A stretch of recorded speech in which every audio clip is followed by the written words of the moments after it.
नमस्कार, आपण पाहत आहात बहुजन हिताय न्यूज, जनसामान्यांचा बुलंद आवाज।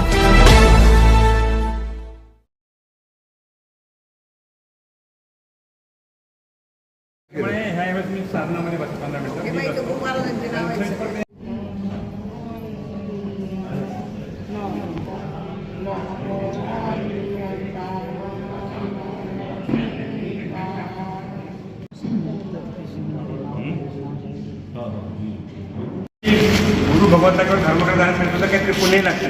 ते पुण्य बांधून तुम्ही आता पुणे इथपर्यंत पोहोचला असं मला वाटतं, कारण की हे अद्भुत आहे, अद्वितीय आहे। अशा प्रकारचं तप आपण आपल्या जीवनात आम्ही सुद्धा पाहिलं नाही का, आणि म्हणून आम्ही हे औरंगाबादचे लोक त्याच्यावर जोडले गेलो आहोत। मागच्या वर्षी त्याचा देवळाली कॅम्पला चातुर्मास झाला आणि त्या ठिकाणी आम्हाला दर्शनासाठी जाण्याची योग आला, जेणेकरून आम्हाला तिथं औरंगाबादला येणं कन्व्हिनियंट होईल, आणि म्हणून त्यांनी औरंगाबादची निवड केली आणि अशा प्रकारचा चातुर्मास सुरू झाला। आम्ही सुद्धा असं मानतो की आमची कुठे पुण्यानी आहे, म्हणून आम्हाला असे संत लाभले आणि हे आपल्याकडे समोर आहे। आता एवढं मोठं तप, म्हणजे एक दिवसासुद्धा तप आमच्याकडे होतात, एक दिवस करणार, तर ते तिला सुद्धा फार मोठं मानतो। पण मास खमण हे सगळ्यात मोठं तप आहे। हां, ते त्यांचं MP मध्ये गाव आहे।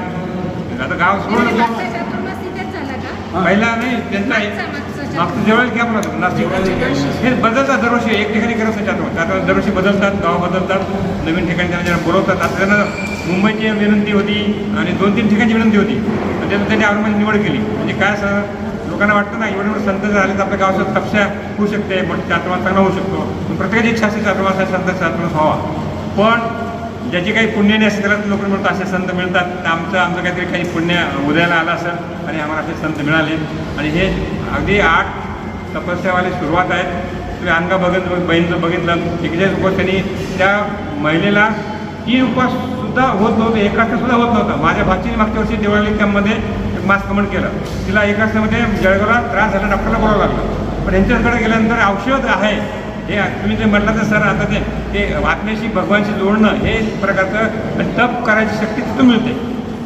आहार सांगितलं 3 प्रकारचा आहार आहे, पण त्या आहारावर नाही, नुसतं तप करणं म्हणजे उपवाशी पोटी राहणं असं नाही आहे।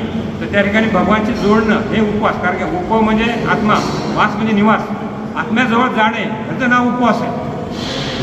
अशा प्रकारचं तप औरंगाबादमध्ये पहिल्या वेळेस होत आहे। म्हणजे अशा आपल्याकडे मास कमन झालेले आहेत, दरवर्षी चातुर्मास होतात, 5, 6, 7 चातुर्मास होतात, सगळे म्हणून 15-20 चातुर्मासमध्ये होतात आपल्याकडे दरवर्षी औरंगाबादमध्ये होतात। पण ते वेगवेगळे होतात, वेगवेगळ्या ठिकाणी होतात, एका वेळी होत नाही। ही पहिली वेळ अशी आहे की ज्या ठिकाणी पहिल्या वेळेस 8 चातुर्मास, 8 मास कमळ एका वेळेस होतात, आणि 2 साधू संत त्याच्याबरोबर मास करतात। बरं आहे ना, 10 म्हणजे 10 आहेत, पण त्याच्या डिक्लेअर करत नाही ते, आपण 8च म्हणायचं। संतांचे तुम्ही जोडू शकता की त्यांचे स्वतः संत पारसमणी महाराज काय नाही, सर्वांचे एकसारखे काय नाही, सुरुवात जवळपास सगळ्या सारखाच एकाच वेळेस केलेले आहेत, फक्त एक जणांचे जास्त आहे। म्हणजे 29 आहेत, त्यांचे 30 आहेत। एक म्हणजे हिंगोलीची बाई आहे, ती 1 दिवसाचा उपवासाच्या अगोदर सुरू केलेला आहे, फक्त त्यांचे 1 दिवस जास्त, बाकी एकच दिवस सगळ्यांना एकच ऐकून देतो। पूर्ण देशभरामध्ये यांच्या तपश्चर्येसाठी फेमस आहे, आणि आपलं सौभाग्य आहे संभाजीनगरचं की यावर्षी त्यांचं चातुर्मास आपल्याला लाभलेलं आहे। आणि समितीपेक्षाही असंख्य लोक आहेत जे रोज काही ना काही कॉन्ट्रीब्यूट करतात। आता उद्या त्यांचा 30वा दिवस असेल तर शहरातून 100-200 लोक असणार की शेवटच्या दिवशी त्यांना आपण सहयोग म्हणून त्या दिवशीचं ते उपवास करणार। तर उद्या इथे त्याला पचकावणी म्हणतात, ते बाहेरगावचे लोक असणार, 1000 लोकांची उद्या इथे उपस्थिती, त्यांचं जेवण असणार। सगळ्यामध्ये युनिक काय आहे या चातुर्मासमध्ये, शहरात असे 12 चातुर्मास आहे, वेगवेगळ्या एरियामध्ये गुरु महाराज आलेले आहेत। सगळीकडे जप तप साधना चालूच आहे। ज्याला जेव्हा वाटतं की आता मला करायचं आहे, कोण कधी मोटिवेट होणार आपण सांगू शकत नाही, एकाचं बघून दुसऱ्याचं तिसरं असे चातुर्मास, आणि अजून 1-2 महिने मागे पुढे ज्या दिवशी मनात येतं की आजपासून मी उपवास सुरू करायचे, तर कुणीही कधी उपवास सुरू करू शकतो। सगळेजण त्याग करा असं म्हणतो। जैन तत्व कशावर आधारित आहे? अहिंसावर आहे, तप आहे, त्याग आहे।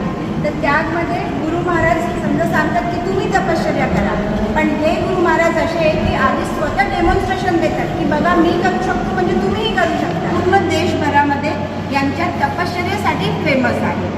आणि आपलं सौभाग्य आहे संभाजीनगरचं की यावर्षी त्यांचं चातुर्मास आपल्याला लाभलेलं आहे. आणि समितीपेक्षा असंख्य लोक आहेत जे रोज काही ना काही कॉन्ट्रीब्यूट करतात. आता उद्या त्यांचा 30वा दिवस असेल तर शहरातून 100-200 लोक असणार की शेवटच्या दिवशी त्यांना आपण सहयोग म्हणून त्या दिवशीचं ते उपवास करणार. तर उद्या इथे त्याला पचकावणी म्हणतात, ते बाहेरगावचे लोक असणार. 1000 लोकांची उद्या इथे उपस्थिती